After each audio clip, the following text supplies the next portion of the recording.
요즘 시장에서 가장 핫한 재테크 정보 남들은 어떻게 하는지 궁금하셨죠? 손에 잡히는 재테크에서 꽉꽉 채워 알려드립니다. 네, 오늘은 정다운 팀장님 전화 연결되어 있습니다. 팀장님, 네, 안녕하세요. 네, 네, 오늘 어떤 안녕하세요. 재테크 소식인가요? 네, 여름 보너스로 불리는 중간 배당 시즌이 다가왔습니다. 최근 배당에 나서는 기업이 늘면서 어떤 종목에서 더 높은 여름 보너스를 챙길 수 있을지 투자자들에 대한 관심이 집중되고 있는데요. 오늘은 중간 배당주에 대해서 짚어드리도록 하겠습니다. 네, 말씀 주신 대로 이제 회기 중간에 실시되기 때문에 이제 여름 보너스라고도 불리는데 배당에 나서는 기업도 증가 추세라고 하는데 최근에 중간 배당 분위기는 어떤가요? 네, 6월 말이 다가오면서 여름 보너스라고 불리는 중간 배당에 대한 관심이 좀 커지고 있습니다. 보통 배당은 연말이나 회계결산일에 맞춰 실시하는 기말 배당이 일반적이지만 회기 중간에 실시하는 중간 배당이 좀 늘어나고 있습니다.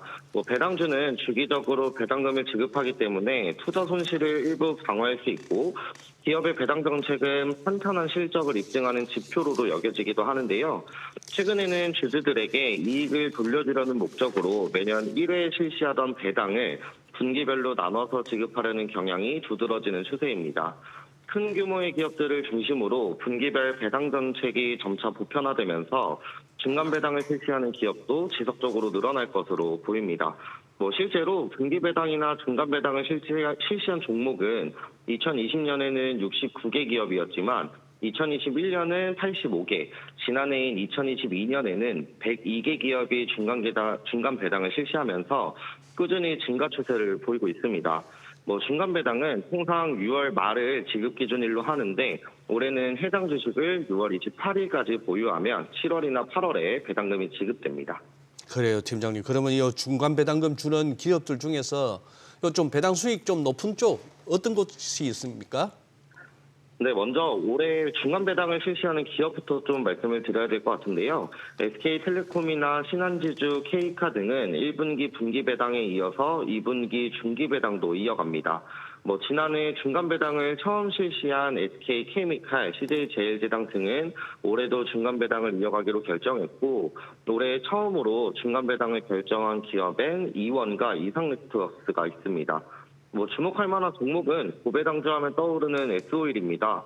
S오일은 작년에 연간 배당금 5,500원 중에 중간 배당으로 2,500원을 지급했었습니다. 다만 올해 상반기 실적이 감소할 것으로 좀 예상되다 보니까 중간 배당금은 감액할 수도 있겠는데요. 우선주를 통해서 배당을 받는다면 더 높은 수익률이 예상이 되기도 하고 현재 주가 순자산 비율이 0.9배로 저평가 구간임을 감안해 볼 때 매수 구간이라고 판단할 수도 있을 것 같습니다. 또 실적으로서 매력 있는 기업은 한온 시스템입니다. 자동차 열관리 시스템 생산 기업으로 분기당 90원씩을 배당해 높은 수익률은 아니지만 지난해와 비교해서 올해 영업이익이 약 46% 상승할 것으로 예상되고 있습니다. 또 이제 고배당주 하면 빠질 수 없는 업종이 이제 은행주일 텐데요. 그중 신한지주가 눈여겨볼 만하겠습니다.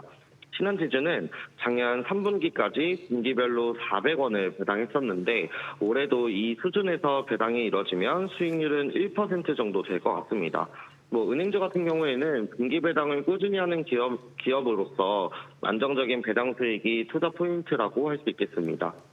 중소형주 중에서는 크레버스가 좀 눈에 띄는데요. 지난해 1,000원을 중간 배당했었고 4분기에는 적자를 기록했는데도 결산 배당금을 800원 지급했습니다. 올해는 작년보다 실적이 좀 늘었기 때문에 또 한 번 1,000원의 중간 배당을 기대해 볼 수 있는 상황이고요. 실적 발표와 함께 주가가 좀 뛰었긴 했지만 아직 2만 원을 밑도는 수준이라서 중간 배당으로 5% 수익률에 한번 도전해 볼 수도 있겠습니다. 마지막으로 배당주 하면 빠질 수 없는 업종이 통신주입니다. LGU 플러스는 지난해 상반기 주당 250원, 하반기는 400원을 배당했었습니다. SK텔레콤의 상반기 배당금은 컸지만 분기 배당을 하고 있어서 6월에 중간 배당을 노리는 투자자라면 LGU 플러스가 조금 더 주목할 만하겠습니다. 네, 그러면 중간 배당의 장점은 뭐라고 볼 수 있을까요? 네, 배당은 이제 현금으로 지급받는 거다 보니까 재투자를 할 경우 복리 효과를 좀 누릴 수 있게 됩니다. 1년에 배당하는 금액과 분기 배당금의 총량이 같다면 일반 주주 입장에서는 연간 3회에서 4회에 나눠주는 것이 좀 유리하겠습니다. 뭐 배당 금액으로 다시 재투자를 하면 본 효과를 얻을 수 있다 보니까 같은 종목을 다시 매수하는 주주들이 꽤 있는 편인데요. 그래서 배당금이 입금되는 날 개인 매수세가 좀 강해지는 모습도 보이기도 합니다. 또 중간 배당은 연말 배당과 비교했을 때 배당락으로 인한 주가 하락이 덜 가파른 편입니다. 일반적으로 배당 기준일이 지나면 매력도가 좀 떨어지게 되고 이를 배당락 효과라고 하는데 연말 배당에 비해 배당금이 좀 적기도 하고 다음 배당에 대한 기대감도 좀 낮아지면서 주가 하락 효과가 약해지는 모습을 보이기도 합니다. 또한 이제 주식시장의 변동성에 좀 대응하면서 손실을 해지하는 기능으로 작용할 수 있는 장점도 있습니다. 네.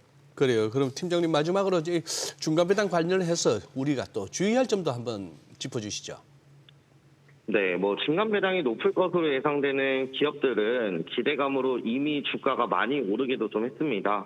뭐 배당을 받으려면 배당 기준일까지만 주식을 보유하면 되는데요.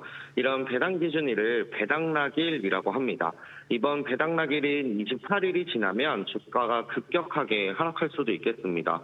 또 배당을 많이 주는 전통적 종목들은 성장성은 이미 둔화되고 안정기에 접어든 기업들이 대부분이기도 합니다. 뭐 그렇기 때문에 추가적인 주가 상승은 기대하기 좀 어려운 종목들이 많다는 것이 단점이고 배당은 기업이 벌어들인 현금을 나눠주는 제도인 만큼 각종 신사업이나 연구에 재투자할 재원은 줄어든다는 것을 의미합니다. 뭐 이런 부분들이 기업의 장기적인 성장 면에서는 단점이 되기도 하는데요. 뭐 이러한 관점에서 성장주들이 배당이 없거나 적은 이유가 드러나는데요. 투자하실 때에는 성장성과 배당을 고루 갖춘 기업을 잘 선정해야겠습니다. 뭐 마지막으로 주당 배당금이 얼마나 되는지만 파악하는 것보다는 앞으로 순익 전망치가 상향하고 있는지에 대한 지표도 함께 확인하시는 것이 좋겠습니다. 네, 내용 잘 들었습니다. 고맙습니다.